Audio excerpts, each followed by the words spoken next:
Today I'm going to be exploring one of the Mega Drive's all-time classics, from what I call its black period, the years at the beginning of its life when it was capable of porting high-quality arcade conversions, the pre-Sonic years, the really cool years.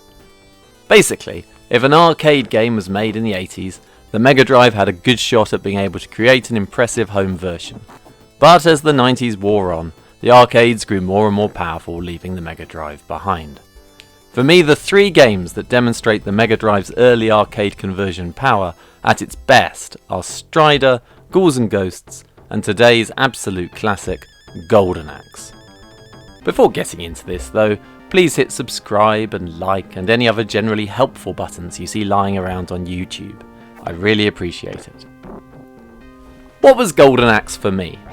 Well, you have to remember that back in 1989 when I got the imported Japanese version of this game, Double Dragon still seemed like a relatively fresh experience. It was a couple of years old, but a really decent home conversion hadn't yet appeared, so it still retained a lot of its mystique. The Master System version, which I had played, was reasonable, and crucially managed to retain the 2 players, but it wasn't actually that fun. I actually had a better time playing the first 2 Renegade games on the ZX Spectrum. My brother had mentioned the Golden Axe arcade game, which he had played at Chislehurst Caves in London, where he had engaged in an uncharacteristic spot of LARPing. I seem to remember him praising the arcade game almost as much as he mocked the LARPers. Being able to play a credible version of Golden Axe at home felt like a truly cutting-edge experience, pun fully intended. This was even better than getting a proper home version of Double Dragon. This was bang up to date arcade action delivered straight to the home. Of course, the graphics did take a bit of a hit, mainly in the backgrounds, but like all the best arcade ports, the programmers have compensated by adding in extra content. The very entertaining duel mode allows you to go through the game as if it were a 1-on-1 or 2-on-1 fighting game. And they added a whole twist to the end, where it turns out Death Adder is being controlled by Death Bringer, who to be fair does look exactly like Death Adder but in different colours, but it certainly gave the impression of adding extra content and replay value.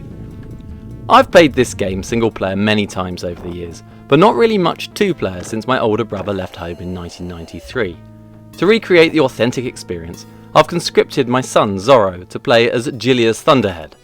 As he follows me round the screen, slightly too close, hitting me with every other blow, it all comes flooding back.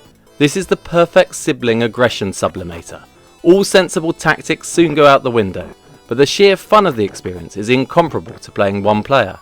It's as much about the player's tit-for-tat battle as about defeating the actual game. At the time, the mixture of the fantasy setting with Double Dragon felt like a real breakthrough. We were all well acquainted with Conan the Barbarian and many other fantasy action films in the 80s, so it presented a world both familiar and novel. And you can tell they were trying hard here, because none of the 3 playable characters are trying to rescue their kidnapped girlfriend. Of course, looking back now, I can see that the pitch must simply have been to merge 1987's 2 most popular beat-em-ups, by remaking Rastan in the style of Double Dragon. The team that made Golden Axe seem a little bit sensitive about the Rastan influence, because they always emphasise how much they focused on rewatching Conan the Barbarian. I'm sure that happened, but to my mind it's obvious that that leaves out the initial influence from Rastan. The need to rewatch Conan came from a desire to expand on the basic template that was already provided by Rastan. And really, what did Conan provide? Something to do with baddies invading a village? But I seem to remember that happening in every 80s action fantasy film to establish how evil the bad guy is. The trope was even used recently at the start of The Force Awakens. I suppose there's the snake reference in Death Adder's name, but there were far more snake references in Rastan. Perhaps a few of the character designs had a Conan influence, but actually, Golden Axe seemed to deliberately take its inspirations from a variety of fantasy sources. Rather than just copying Conan's sword and sorcery theme like Rastan did, Golden Axe distinguishes itself by throwing in high fantasy influences from Tolkien. Gilius Thunderhead from the Mines of Wherever is clearly a Tolkien-inspired character who could have wandered in straight from Lord of the Rings. He basically is Gimli. The idea of being transported on the back of a giant eagle is also clearly Tolkien.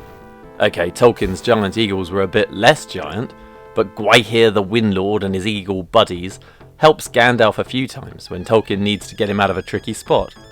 Also, I always assume that maps in fantasy books owe something to Tolkien, and the cutscenes shown drawing the route on a map might be influenced by that, although to be honest they could equally have been taken from plenty of fantasy films.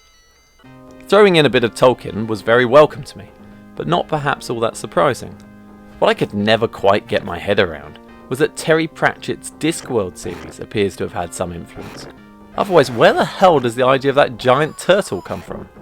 To me it always seemed obvious that it must be a reference to Great Atuin, or one of his children from the Light Fantastic, but I struggled to believe that they had reached Japan by the late 80s. There is another possible Discworld reference too in the Dragon Riders. Notably, these are often women, which indicates that either the Anne McCaffrey Dragon Rider novels had a direct influence here, or the parody of them in Pratchett's Colour of Magic did. All that said, it may be that one of the designers just saw a picture of Great Atuin somewhere and ran with the idea. As a primarily visual medium, arcade games can pick up as much from a still image as from a book.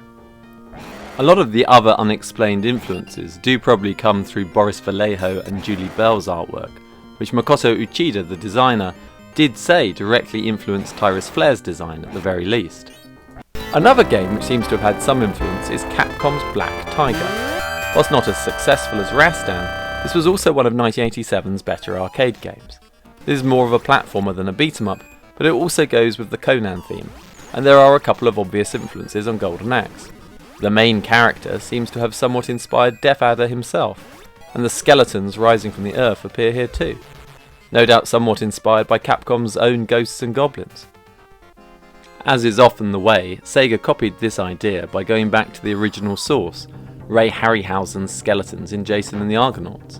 In the 80s, anyone would have been able to recognise the Golden Axe skeletons immediately as Harryhausen inspired, which is quite an impressive achievement given the restrictions of 16-bit technology. One of the oddest things about Golden Axe is that it isn't called that in the Japanese, so the makers had no idea they were making a game about a golden axe. The titular axe was supposed to be Death Adder's broad axe, and so that's the name of the game in Japanese. Renaming the game Golden Axe is somewhat confusing, as the dwarf does actually have a golden axe in the arcade version. That isn't supposed to be the relevant axe. To avoid that confusion, they changed the colour of his axe for the Mega Drive version, but that just left Golden Axe without any actual golden axes, and people wondered why the golden axe had been removed from Golden Axe. Would it have killed them to make Death Adder's axe golden, just to avoid any confusion? The reality is, at this time, Sega were making Ace Arcade conversions for the Japanese market. Most likely no one gave two hoots about making the Western title make sense. To reward you for watching so far, I'm going to leave you with footage from Golden Axe's best sequel on the Mega Drive. Not the uninspired rehash that is Golden Axe 2, nor the Japanese exclusive Golden Axe 3 which never really felt like the same game, but rather the proper sequel, Alien Storm.